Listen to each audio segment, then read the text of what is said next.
I'm about to be reading chapter 15 from Church History in Plain Language by Bruce Shelley.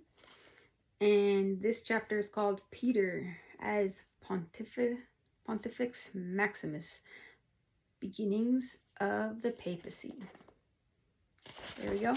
Also, since it's on the second page, I will show you, there's some art. It's called The Meeting of Leo the Great and Attila by Raphael, dated 1514, Apostolic Palace, Vatican City, Italy.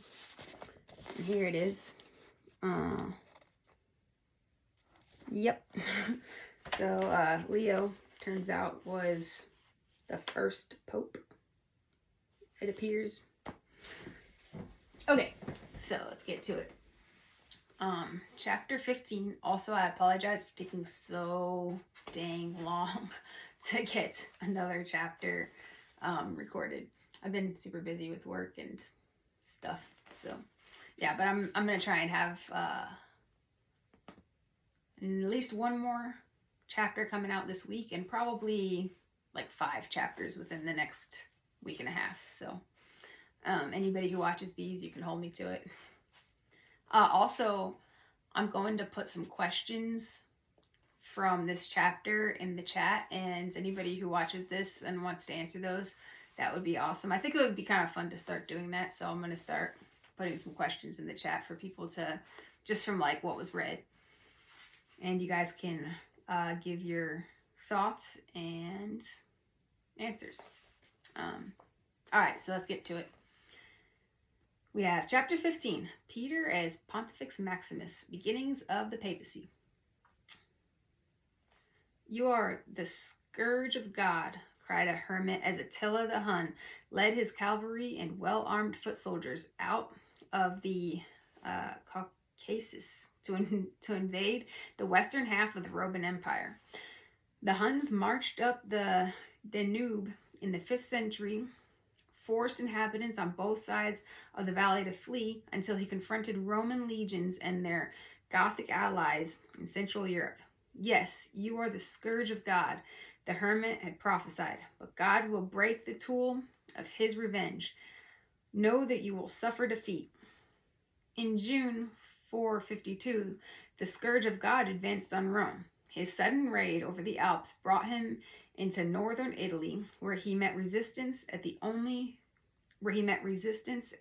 a few places. The weakened Roman army kept out of range, and the population fled.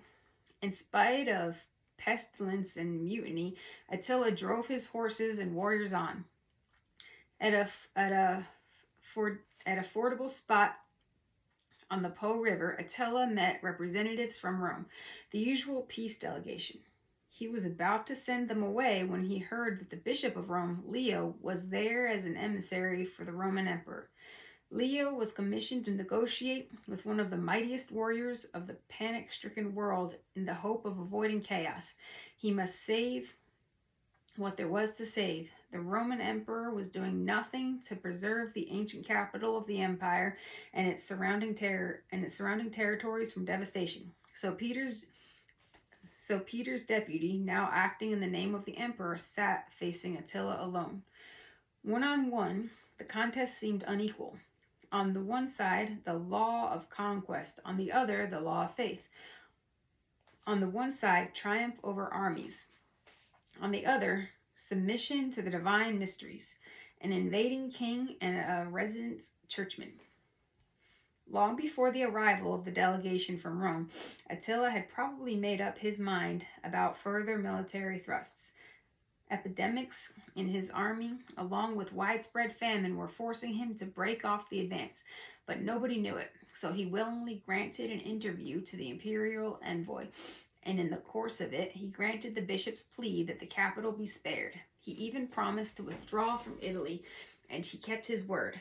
The Bishop of Rome had assumed a new role and staked a fresh claim on the future. The papacy is a highly controversial subject. No other institution has been so loved and so hated. Some Christians have revered the Pope as the vicar of Christ. Others have denounced him as the Antichrist. All sides agree, however, that Leo represents an important stage in the history of this unique institution.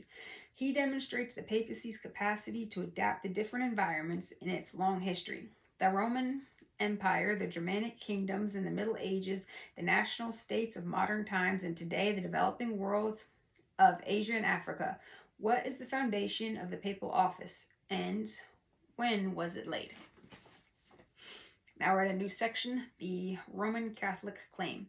According to the official teaching of the Roman Catholic Church, defined at the First Vatican Council in 1870, Jesus Christ established the papacy with the Apostle Peter, and the Bishop of Rome as Peter's successor bears the supreme authority, primacy, over the whole church. Both Eastern Orthodox churches and the Protestant denominations deny both of these claims. For this reason, any study of the history of the papacy creates controversy comparable to sticking your hand into a hornet's nest. Our primary concern, however, is neither the vindication nor the refutation of the Roman Catholic claims. It is a survey of Christian history. Whatever the absolute claims of the church authorities, history indicates that the concept of papal rule of the whole church was established in slow and painful stages. Leo is a major figure in that process because he provides for the first time the biblical and theological basis of the papal claim.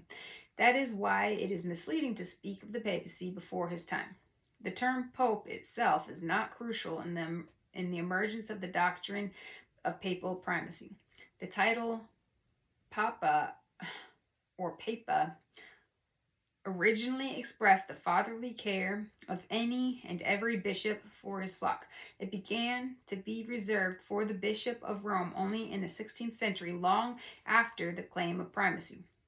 We also must separate the honor of the Church of Rome from the authority of its head. The early centuries of Christian history offer abundant evidence of Rome's prominence among the churches of the western regions of the empire. Honor surrounded her name for several reasons. First, Rome was the imperial capital, the eternal city, and the Church of Rome was the largest and wealthiest church with a reputation for orthodoxy and charity. It stood without a rival in the West. Second, despite persecutions of all kinds, the Roman congregation quickly grew in numbers and significance. By the middle of the 3rd century, its membership probably approached 30,000. It counted 150 clerics and 1,500 widows and poor people. Then, just as today, size meant influence. Third, several early Christian writers, beginning with Irenaeus in the 2nd century, referred to Peter and Paul as founders of the church in Rome, and to subsequent bishops as successors of the apostles. These roots in the apostolic age were important in a day when Gnostic teachers appealed to a secret tradition arising from Christ. Many Catholic Christians felt that a list of bishops traced back to Peter and Paul was a sure means of safeguarding the apostolic message. This respect for Rome's traditions, however, did not prohibit able leaders like Irenaeus and Cyprian from disagreeing with Rome when they felt the church or her bishop was in error. Up to the time of Constantine, history offers no conclusive evidence that the Bishop of Rome exercised jurisdiction outside of Rome. Honor, yes. Jurisdiction, no. Rome's growing influence was part of the increasingly complex church structure emerging in the 3rd and 4th centuries. Church organizations developed in 2 important ways: the authority of the church councils and 2, the authority of certain bishops over other bishops. Councils arose when churches in various areas began sending their pastors or bishops to meetings to discuss common problems. These were at first irregular, but during the 3rd century, these provincial councils met annually. In theory, the bishops from the churches were all equal, but in practice, this was seldom the case. The pastors of the churches established by the apostles possessed an informal spiritual prestige, and the bishops from the larger cities exercised authority in certain matters over the bishops from smaller towns. As the church grew, it adopted quite naturally, the structure of the empire. This meant that the provincial town of the empire became the episcopal town of the church. Above the provinces in the empire was the metropolis. So bishops in these larger cities soon supervised the bishops in the provinces of that area. Finally, the empire was divided into several major regions. So within the church, people came to think of the church as Rome exercising authority in Italy, Carthage, in North Africa, Alexandria, in Egypt, in Antioch, in Syria, and so on. As the churches within the province reached out into the countryside, usually through a preaching tour of the bishop, other churches were established to gather and teach the converts. At first, these churches were cared for by clergy sent out from the city. Ministers who served them, however, were not bishops. They were called priests, or priests from presbyter. The priest from presbyter, the Greek word for elder. These priests in the country parishes were consecrated and controlled by the city bishop, but they could administer the sacraments. Thus, as the 4th century began, the Catholic churches were establishing general policies by regular regional councils of bishops and handling day-to-day affairs under the oversight of bishops in each area. General councils of the church arose only after Constantine's conversion. To settle major issues troubling the churches, the emperor convened synods of bishops from a wide area. Arles in 314 was a general council of the churches in the West, and Nicaea in 325, the first general council of the whole church. The decrees of these and later councils became the law of the church. The Bishop of Rome soared to major importance on the wings of these developments.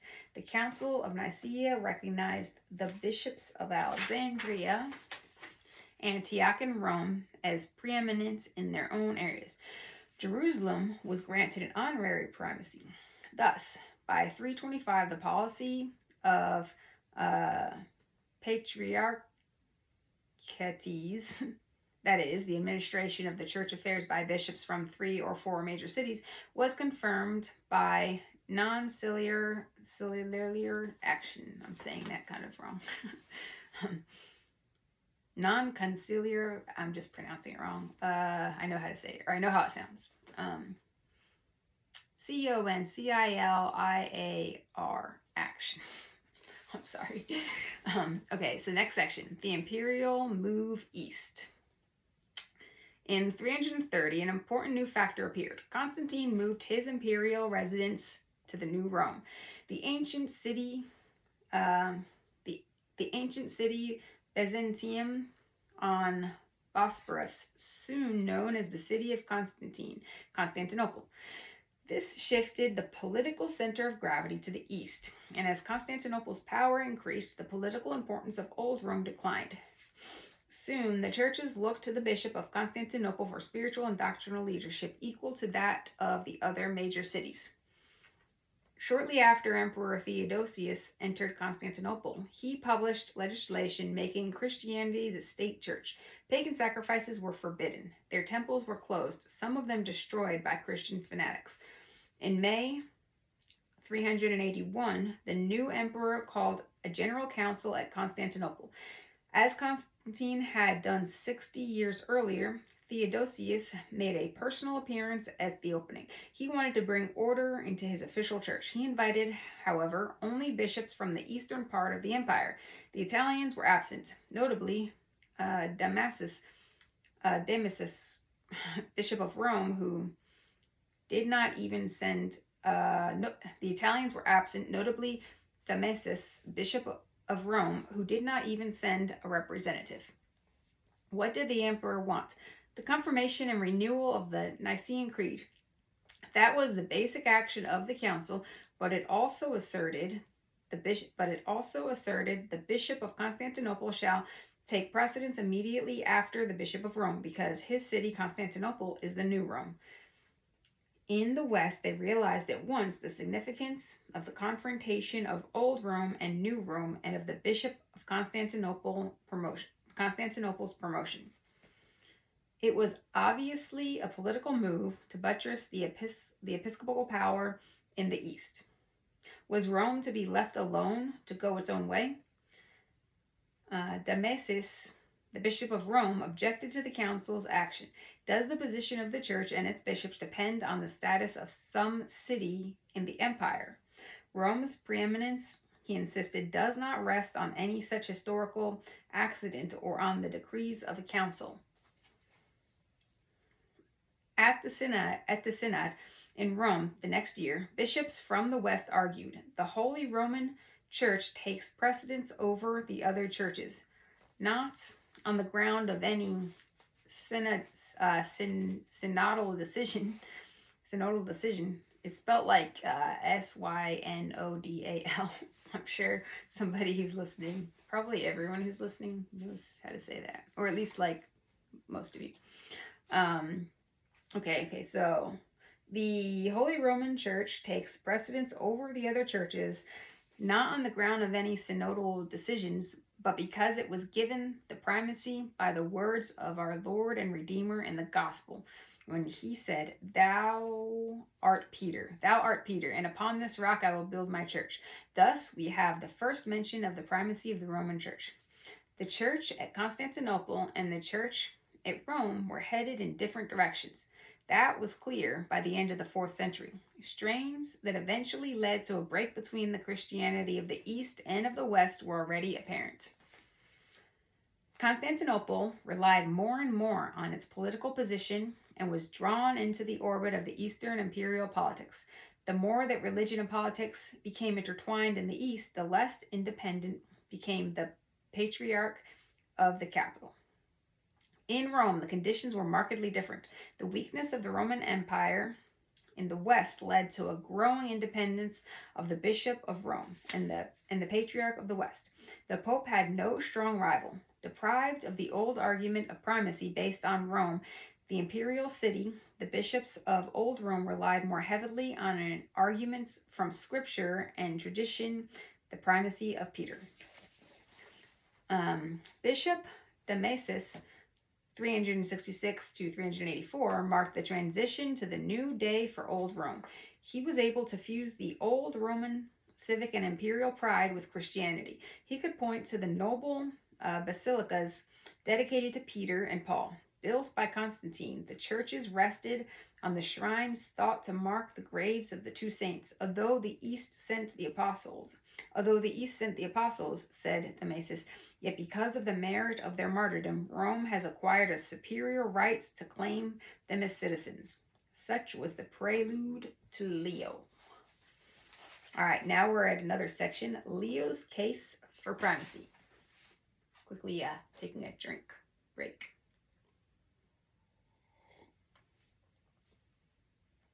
Chai tea. Highly recommend. Okay, Leo's case for primacy. Alrighty. Before his election to the papal office, Leo, a nobleman from a region north of Rome, had been sent by the emperor to Gaul to arbitrate a dispute. When the Bishop of Rome died, the Roman clergy sent a delegate to inform Leo that the mantle of the bishop's responsibility had fallen to him. In the sermon Leo preached on the day of his entrance into office, he extolled the glory of the blessed apostle Peter, in whose chair his power lives on and his authority shines forth. The city that had once enjoyed favor as capital of the empire, the scene of the martyrdom of Peter and Paul, was now granted a powerful new leader. Leo made his entrance into world history as the supreme head of all Christendom. Appealing to the threefold gospel testimony, Matthew 16:13-19, Luke 22:31-32, and John 21:15-17, the new pope laid a theoretical foundation for papal primacy. Christ promised to build his church on Peter, the rock for all ages, and the bishops of Rome are his successors in that authority. This was a reversal of the policy of Constantine, who used Christianity as a tool. He had put political and religious pressure on the bishops at the Council of Nicaea to preserve the unity of the church, which he considered the cement of the empire. A century later, Leo raised the status of the bishop's office in Rome once and for all. He carried the papacy as far theoretically as it could go. The dynasty of Peter, Prince of the Church, was established solemnly, decisively. Leo's use of the gospel text to support Peter's primacy flew in the face of several difficulties, however. First, the Gospels make it clear that preeminence among the followers of Christ was not to be according to the pattern of the princes of the world who exercise lordship and authority. Christ's disciples must lead by humble service. Second, Peter continued to be notoriously unstable. Even in Matthew 16:23, even in the Matthew 16:23 passage, Jesus rebuked him and called him Satan for not understanding the concerns of God. Later, Peter denied his Lord in the moment of crisis, and Paul criticized Peter as an unreliable disciple for not fully embracing Gentile converts. Third, the theory assumes that the grant of authority was not to Peter personally or to his confession of Christ as Messiah, but to his office as Bishop of Rome. This identification of authority with a particular office is not evident in the text. Leo's argument, however, seemed to be sent from God in an uncertain hour to the Church of Rome. The barbarian attacks in Italy made the imperial court at Ravenna desperate for the support of any authority that might help to hold the empire in the West together. Thus, in 445, Emperor Valentinian III issued a decree instructing Aetius, the Roman commander in Gaul, to compel the attendance at the papal court of any bishop who refused to come voluntarily. The emperor's edict turned Leo's claim into law. The imperial document ran, "As the primacy of the apostolic see is based on the title of the Blessed Peter, Prince of the episcopal dignity, on the dignity of the city of Rome, and on the decision of the Holy Synod, no illicit steps may be taken against this see to usurp his authority. For the only way to safeguard peace among the churches everywhere is to acknowledge its leadership universally." Peter's title was clear. The dignity of the city was history. But just which Holy Synod the emperor had in mind is not at all clear. Leo's vision of the papacy seemed to have the support not only of the emperor, but of the Sacred Fathers meeting at Chalcedon.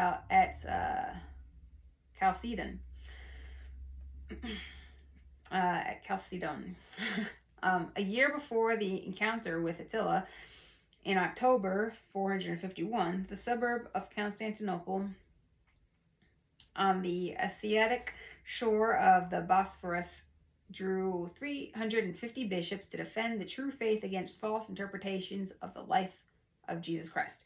Even though the emperor had called the council to Chalcedon and visited it personally, the spirit of Pope Leo was dominant. His letters, decisions, and actions were quoted so frequently that sometimes a mere reference to him sufficed for the majority of the bishops to shout jubilantly, "That was the faith of the fathers. That was the faith of the apostles. Peter has spoken through Leo." That's pretty dramatic. In the historic session on October 30th, 451, however, the same council gave the Bishop of Constantinople, as Bishop of New Rome, authority equal to Leo's. Constantinople became for the East what Rome was for the West, the sole and independent leadership of the Eastern Church by the Patriarch of Constantinople was confirmed. Leo's representative to the council immediately protested, but the council fathers would not alter their decision. It was an obvious reversal for Leo. Christianity acquired not only one but two heads: the Roman Church of the Western Empire and the Greek Church of the Eastern Empire. Okay, now we're in another section, standing amid the ruins. The Western Empire was a shadow of its former self. 3 years after Leo's successful negotiations with Attila, he faced another test of his diplomacy. A fresh enemy threatened Rome. This time, it was the Vandals, a migrating tribe from Scandinavia, driven southwestward by the Goths, advancing from Hungary through Gaul and Spain. The Vandals expelled for a time the Vandals, expelled for a time from Europe, settled in the weakest corner of the Roman Empire in North Africa, and for years they waited for the right moment to strike at Rome. At the end of March in 455, Gaiseric, king of the Vandals, set sail with 100 ships manned by Carthaginian sailors. His army landed north of the Tiber, creating panic in Rome. Rumors swirled about that Gaiseric, it's spelled like Gaiseric, Gaiseric. Okay, I'm gonna reread that sentence. Rumors swirled about that Gaiseric intended to burn the city. Many tried to flee. The imperial troops mutinied. While attempting to escape, Emperor Maximus was slain by one of his own bodyguards. His body was dragged through the streets, torn to pieces, and thrown in the river. No general took over the defense. The troops were disorganized. On June 2nd of 455, the Vandals entered Rome, meeting no resistance. At the city gate, Leo met Gaiseric. I wish I knew how to pronounce that. He was leading. You know what? If I had my iPad next to me, I could type it in, get the right pronunciation. I might do that next time. Okay. At the city gate, Leo met Gaiseric. He was leading not soldiers, but priests. The Vandal king was about 65 years of age. Leo about the same. An illegitimate offspring of an old Germanic family and a nobleman's son from Tuscany. Gaiseric had been lamed by a fall from his horse, but his reputation as master of the Western Mediterranean preceded him. When they faced each other, Leo begged for mercy. He urged the king to restrain his troops. He implored him not to burn the city. He offered money. Gaiseric nodded silently, then spurred his horse away. He called out to the Pope, 14 days looting. The Vandals plundered the city systematically, palace by palace. Insignia, gold, and silver plates, anything belonging to the emperor was fair game. The temple after temple was sacked. The gilded roof of the capital was carried off, and the sacred vessels from the Temple of Solomon brought from Jerusalem. Equestrian figures, marble and bronze columns, images of the gods, everything was loaded onto the Vandal ships. The Vandals took human prizes too. First, political prisoners, like the empress and her daughters. Then, senators and members of the Roman aristocracy, to be held for ransom. For 14 days, the Vandals occupied the city. Then the ships were loaded and the expeditionary force withdrew to Carthage. When the Vandals were gone, the Romans held a solemn service of thanksgiving. Rome had not been burned down. Massacre had been avoided, and only a few Christian churches had been plundered. All the Romans knew what their bishop had done for them, but only a few of the faithful were present for the service. They were still terrified by the memory of the foreign soldiers and the thorough looting. Not a single house had been spared. Would Rome ever recover from such a catastrophe? Leo reminded his audience of the days of our chastisement, the liberation. He longed for his voice to carry through the walls of the church, out into the streets, into the hearts of those who should have been present. One is ashamed to say this, and yet one dares not be silent. You value the devils higher than the apostles. Who has restored security to the city? Who has liberated it, preserved it from massacre? Turn to the Lord, acknowledge the miracles he has manifestly wrought on our behalf, and ascribe our liberation not, as the godless do, to the influence of the stars, but to the ineffable mercy of the Almighty, who has softened the rage of the barbarians. Though he had saved Rome for a second time, Leo made no reference to himself. It wasn't really necessary. He had assumed the old heathen title, Pontificus Maximus, the high priest of religion throughout the empire, and everyone understood. Leo, not the conqueror, had shouldered the responsibility for the eternal city. Peter had come to power. Peter 2.0, one might say. All right, that's the end of this chapter. And the next chapter is chapter 16, Somewhere Between Heaven and Earth, Eastern Orthodoxy.